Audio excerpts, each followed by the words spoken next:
Ray Arias from Bulacan. Hello. Yes po. From Malolos, Bulacan. Specifically Malolos, Bulacan. Hello. Hello po, kamusta? Yeah. It's nice to see you.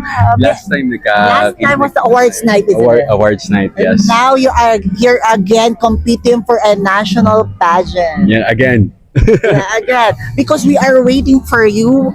Parang may isang pageant ka na inintay namin.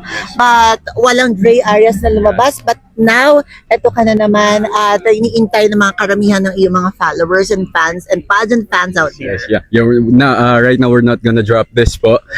It's just so happened na may Please. mga personal Yeah. decisions and may mga personal struggles tayo before that we have to weigh things out. So, yeah, I hope we're ready. Siyempre, let me just ask you, there are a lot of male pageants. Ikaw naman ay lihitimo kahit saan ay pwede. Model, actor, napakagwapo, matangkad, nice face, of course, very charming. Why did you choose King of the World Philippines for your comeback? Wow. It presented itself to me. So, my team kasi sobrang supportive whenever I say go.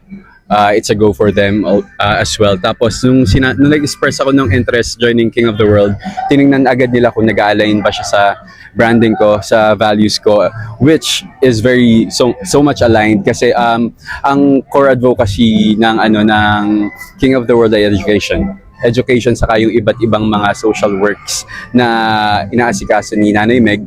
Kaya sabi nila, ay bagay ka dito. So, nung nag-express ako ng interest, lumapit na yung mga brands for collaborations and yung mga designers. I'm wearing Manny Halasan right now. Ang designer ng ating Miss Universe, Chelsea Manalo.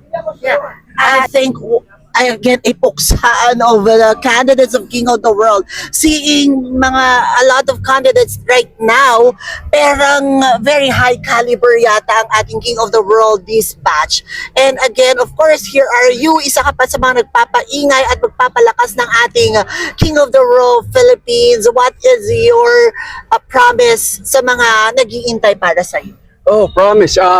Of course, mahirap sabihin na it's a different Ray because minahal niyo ako bilang Ray Arias kung paano niyo ako sinuportahan.